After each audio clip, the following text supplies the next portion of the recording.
बिस्मिल्लाहिर्रहमानिर्रहीम अस्सलामुअलैकुम। घर का डॉक्टर में खुश आमदीद कहता हूँ। मेरी आज की इस वीडियो का मौजू है कि सर्दियों में हल्दी का इस्तेमाल आपको कौन सी बीमारी से बचाता है। चलिए नाज़रीन शुरू करते हैं आज की वीडियो। नाज़रीन, सर्दियों में तकरीबन बहुत से लोगों को इसकी ज़रूरत पड़ेगी।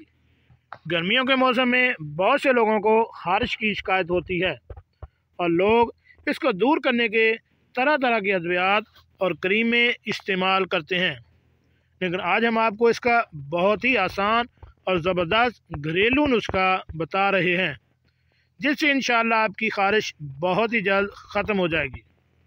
ये नुस्खा आपके घर में मौजूद एक आम सी चीज़ से तैयार होगा और आपकी हर किस्म की खारिश को ख़त्म कर देगा। इस नुस्खे को बनाने के लिए हमें जो चीज़ चाहिए वो ये है।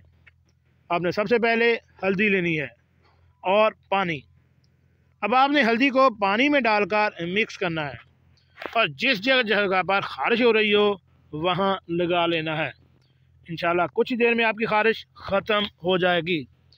जब आप हल्दी को पानी में मिलाएं तो इसको इतना पतला भी ना करें और ना इतना ज़्यादा सख्त हो। इसको एक जेल की तरह या टूथपेस्ट की तरह एक लेप सा बना लें और जिस जगह खारिश हो इस जगह पर लगा लें। आधे घंटे या 1 घंटे तक लगे रहने दें। इसके बाद इसको धो लें। इंशाअल्लाह आपकी दिल की खारिश इससे ख़त्म हो जाएगी। जी नाज़रीन, कैसे लगी आज की मेरी ये मालूमाती वीडियो। ऐसी मालूमाती वीडियो हासिल करने के लिए मेरे इस चैनल घर का डॉक्टर को